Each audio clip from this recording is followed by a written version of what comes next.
In questo momento il traffico è intenso ma fluido, è proprio un antipasto dell'esodo, da adesso in poi ci sarà sempre un'escalation. Autostrade Alto Adriatico operativa con tutti i mezzi e persone in campo lungo la rete di propria competenza in questi giorni caldi, ma non caldissimi, per assistere, monitorare e intervenire qualora la forte mole di traffico prevista, soprattutto nei fine settimana, verso le barriere delle località marine prese d'assalto dai vacanzieri dovesse chiamare.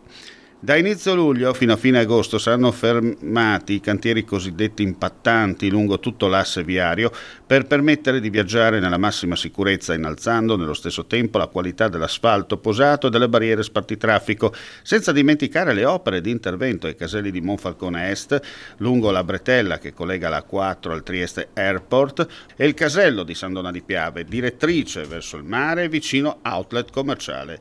Infine il ruolo fondamentale delle due autostrade free A28, a pagamento solo il tratto Cordignano-Conegliano, e A34 Villesse Gorizia, strategicamente importanti come valvole di sfogo e alternative alla stessa A4. Task Force è pronta, noi siamo pronti durante le giornate di esodo ad avere in campo circa 300 persone, che vuol dire operatori della sala radio, ausiliari della viabilità, tecnici degli impianti. Bisogna considerare che abbiamo molta tecnologia, non si deve guastare, qualche guasto può capitare, ma siamo in grado di risolverlo al momento.